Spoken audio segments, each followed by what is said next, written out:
हमने देखा कि मोमेंटम पिछले साल के सेकंड हाफ में पिकअप हुआ, तो वो जाहिर सी बात है कि थोड़ा तो लोग कॉशियस हो जाएंगे और वो मेरे हिसाब से बहुत अच्छी बात है। अर्निंग सीजन भी चालू हो रहा है, we are not very far from the budget, उसके साथ साथ इलेक्शन का साल भी है, तो थोड़ी तो चिंताएं आएंगी मार्केट में। लेकिन जिस तरह से हमने देखा कल AUM डेटा आया, that's a very big positive sign. जिस तरह से उसमें इक्विटी का SIP का पोर्शन बढ़ा, और एक खास संकेत कि उसमें हमने जिस तरह से देखा कि स्मॉल कैप और मिड कैप की तरफ जिस तरह का पैसा आ रहा है, so if you really connect all the dots and add everything up, तो मुझे नहीं लगता कि बहुत ज्यादा चिंता करने की कोई बात है। और जैसे कि मैंने कहा कि अगर ये मार्केट आपको एक अपॉर्चुनिटी दे रहा है, आप अपनी बाइंग लिस्ट तैयार रखिए और इस बार ये मत सोचिए, यानी ज्यादा सोच में समय मत बिताइए। When you get the opportunity, make sure that you start participating. सोचने की जरूरत नहीं है। और शो के आखिर में शर्मिला, मैं फिर आपसे जरूर पूछूंगा कि वो कौन से स्टॉक्स हैं जिसमें कि कहीं ना कहीं गिरावट पर निवेश के मौके मिलते हैं और खरीदारी करनी चाहिए, जब मैं VIP स्टॉक्स की बात करूंगा। राहुल, कोई अहम लेवल बताएंगे निफ्टी और बैंक निफ्टी के लिए आप? बिल्कुल, नमस्ते और गुड आफ्टरनून। तो कल के क्लोजिंग शो में भी मैं बताया था कि बैंक निफ्टी 48,000 के आसपास आपको फिर से शॉर्ट करना चाहिए, जब बैंक निफ्टी 48,300 पे चल रहा था।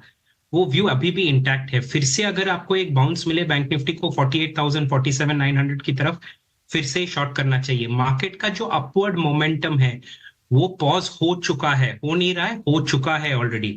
निफ्टी के केस में अगर आप देखेंगे 21,850 के पहले जितने भी बाउंसेस आए, हमारा रिकमेंडेशन है क्लियर सेल करना चाहिए। 50 पॉइंट का स्टॉप लॉस रखिए, दैट इज 21,850 का स्टॉप लॉस रखे। सेल ऑन रैली टेक्सचर हो गया है निफ्टी का भी और दोनों बैंक निफ्टी का भी।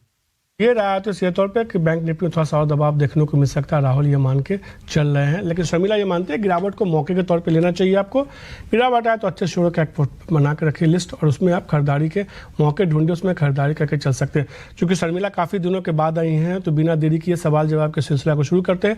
और यूट्यूब पर देखिए काफ़ी भारी संख्या में अभी मैं देख रहा हूँ कम से कम 120-123 लोगों ने जो सवाल भेजे हैं, और इन तमाम लोगों ने सवाल कहे कि मेरे तमाम सवालों के जवाब दीजिए।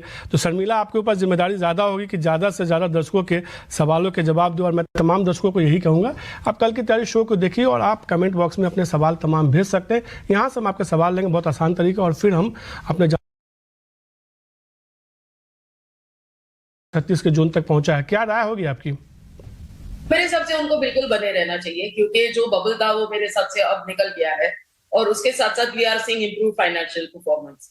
तो उस पर भरोसा रखकर मुझे लगता है कि आपको इसमें बने रहना चाहिए। तो सीधे तौर पे जोमेटो में बने रहने की सलाह दिलीप जी आपके लिए। महेश शर्मा जी का सवाल है, शिपिंग कॉर्पोरेशन ऑफ इंडिया पे 100 शेयर के पोर्टफोलियो में 175 रुपये के भाव पे है। राहुल, हमने देखा था बीते साल PSU स्टॉक्स में एक शानदार तेजी देखने को मिली, और शिपिंग कॉर्पोरेशन ऑफ इंडिया भी एक ऐसा ही शेयर है। अप्रैल के आसपास एक बड़ी रैली की शुरुआत हुई थी।